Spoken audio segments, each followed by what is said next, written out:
कक्षा 8 विषय हिंदी पाठ प्रकृति हमारी माँ। नमस्कार छात्रगण। परमेश्वर ही इस सृष्टि के निर्माता, पालनकर्ता और संहारक है।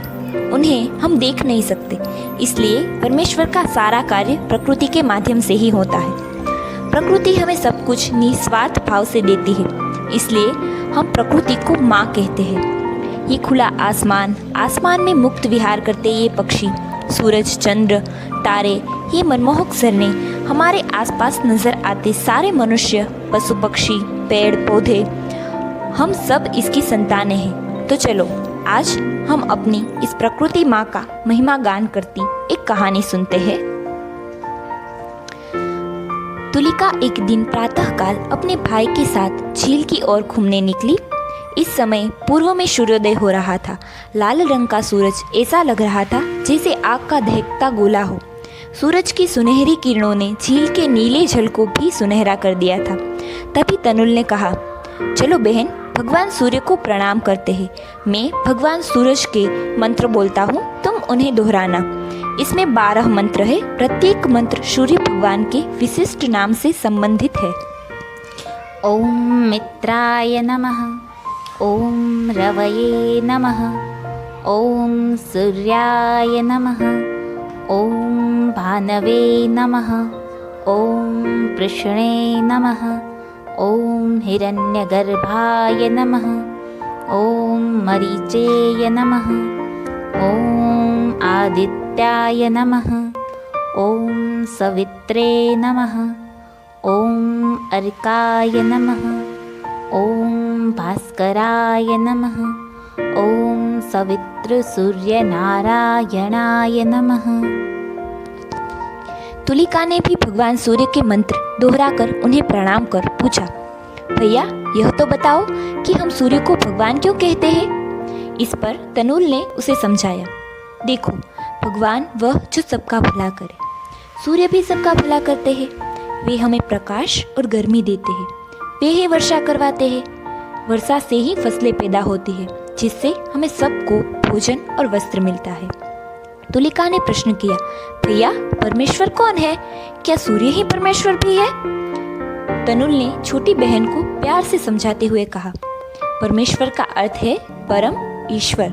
परमेश्वर ही इस सृष्टि के निर्माता, पालनकर्ता और संहार करने वाले भी है। वे अदृश्य है। उनका सारा कार्य प्रकृति के माध्यम से होता है। तुलिका ने पूछा, यह प्रकृति क्या है भैया? यह जो कुछ हमें दिखाई दे रहा है, यह धरती, आकाश, सूर्य, चंद्रमा, तारे, पेड़ पौधे, पशु पक्षी, मनुष्य, सब प्रकृति के अंग है। आओ देखो हमारी यह प्रकृति कितनी सुंदर है। तनुल अपनी बात कह ही रहा था कि सूर्य की किरणें पूरी धरती पर फैल गई। पूरी धरती ऐसे लगने लगी जैसे सुनहरे प्रकाश में नहा रही हो। इतने में हरे तोतों का एक झुंड नीले आसमान को चीरते हुए नीचे के बड़े वृक्ष पर बैठ गया। आम की डाल पर बैठी कोयल को कुहू कुहू स्वर में गाते देख झील के किनारे धूप में नहाते मेढक भी भला चुप क्यों बैठते? वे भी टर टर स्वर में अपना कर्कश कोरस गाने लगे। झील के किनारे चने के खेत में चने चुगते हुए बगुलों का एक झुंड लंबी गर्दनें उठाकर पक्षियों का मिला जुला रामवित गायन अर्थात ऑर्केस्ट्रा सुनकर क्री क्री करते हुए दाद देने लगा। बगुलों के झुंड को दाद देते देखकर झाड़ियों में छुपा मोर भला पीछे क्यों रहता? उसने भी अपने सुंदर पांव फैला दिए और नाचने लगा। प्रकृति का यह अनुपम दृश्य देखकर दोनों भाई बहन मुग्ध होकर ठगे से खड़े रह गए। उन्हें यह भी याद नहीं रहा कि जलपान का समय हो गया है और उन्हें शीघ्र घर लौटकर अपना गृह कार्य पूरा करना है। शायद वे और भी देखकर प्रकृति के सौंदर्य का रसपान करने में खोए रहते, यदि एक नन्ही गिलहरी बादाम के पेड़ से कूदकर तनुल के पांव के पास न आ जाती। गिलहरी के कूदने से तनुल का ध्यान भंग हुआ। नन्ही गिलहरी उसके पांव के पास खड़े बादाम के फल को कुछ कुछ कर तोड़ने में व्यस्त हो गई, पर तुलिका का ध्यान उस ओर न था। वह तो गुलाब की क्यारियों में ऊपर मंडराती रंग बिरंगी तितलियों की सुंदरता निहारने में मग्न थी। कुछ देर बाद दोनों भाई बहन प्रातः भ्रमण करके घर पहुंचे। घर पहुंचकर दोनों ने अपनी प्रातः भ्रमण का विवरण अपनी माताजी को सुनाते हुए कहा, माँ, आज हमने अनेक सुंदर वस्तुएं देखी, हमें बहुत अच्छा लगा। माँ ने कहा, हाँ बेटा, यह प्रकृति सुंदरता से भरी पड़ी है। तुम जितनी बारीकी से इसका अवलोकन करोगे तुम्हें उतना ही आनंद आएगा। यह सुंदर ही नहीं, बहुत उदार एवं दानी भी है। जरा सोचो तो, यह हमें कितनी वस्तुएं देती है।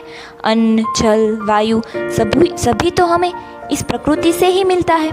प्रकृति हमारी माँ है। इस माँ की हम जितनी सेवा करेंगे वह हमें बदले में उतना ही प्यार देगी। इसकी प्रत्येक वस्तु की हमें रक्षा करनी चाहिए तथा दुरुपयोग नहीं करना चाहिए।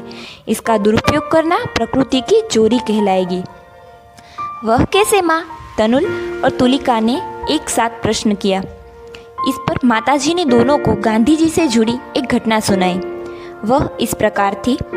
एक बार महात्मा गांधी प्रयाग में मोतीलाल नेहरू के साथ यहाँ आनंद भवन में ठहरे थे। प्रातः काल के नित्य कर्म से निवृत्त होकर वे पानी से कुल्ला कर रहे थे। बातचीत करने में पानी समाप्त हो गया। उन्होंने दोबारा पानी लेते हुए खेद प्रकट किया और कहा, बातचीत में ध्यान रहने से मैंने पहला पानी आवश्यक रूप से खर्च कर दिया। मुझसे बड़ी भूल हो गई। अब मुझे दोबारा पानी लेना पड़ेगा। गांधी जी की इस बात पर नेहरू जी ने हंसते हुए कहा, हमारे प्रयाग में तो गंगा यमुना का संगम है, यहाँ पानी की क्या कमी? तब गांधी जी बोले, गंगा यमुना मेरे लिए ही नहीं बहती, इनका जल करोड़ों व्यक्तियों के काम आता है। प्रकृति में कोई वस्तु चाहे जितनी उपलब्ध हो, मनुष्य को उसमें से उतना ही खर्च करना चाहिए जितना उसके लिए आवश्यक है। ऐसा न करने से दूसरों के लिए कमी पड़ेगी और वह प्रकृति की चोरी समझी जाएगी। इस घटना को सुनाने के बाद माताजी ने दोनों बच्चों को समझाते हुए कहा, आजकल देखा जा रहा है कि हम मनुष्य प्रकृति माँ की सेवा न करके उनके विनाश में लगे हुए हैं। हमने जंगलों को काट कर नष्ट कर डाला है। वन्य पशुओं को मारकर उनकी संख्या बहुत कम कर दी है। बड़े बड़े कारखाने से निकलने वाले दूषित जल ने नदियों के पवित्र जल को मैला ही नहीं किया, उन्हें जहरीला भी बना दिया है। प्रकृति के इस विनाश का परिणाम है समय पर वर्षा का ना होना, कहीं कहीं अधिक वर्षा होने से बाढ़ आना, भूकंप आना, तरह तरह की नई नई बीमारियों का फैलना आदि आदि। माँ को हम कष्ट देंगे तो हमें दंड तो देगी ही ना, क्यों, ठीक है ना? तब तुलिका ने पूछा, माँ, प्रकृति रूपी माँ की सेवा के लिए हमें क्या क्या करना चाहिए? इस पर माताजी ने हंसकर कहा, सबसे पहले तो यह जरूरी है कि हम प्रकृति रूपी माँ से प्रेम करें। प्रेम का तात्पर्य है प्रकृति के प्रत्येक वस्तु के साथ अपनेपन का भाव तथा उसकी रक्षा। भले ही वह फूल का एक नन्हा पौधा अथवा एक नन्ही सी प्यारी चिड़िया क्यों ना हो। तब तनुल ने पूछा, इससे हमें क्या मिलेगा? तुम भी उतना ही प्यार पाओगे, पर ऐसा तो केवल करके ही देखा जा सकता है। अच्छा, अब विद्यालय जाने की तैयारी करो, माताजी ने कहा और भोजन बनाने चली गई। देखा आप सबने, आजकल हम कैसे प्रकृति का विनाश करने में लग गए हैं।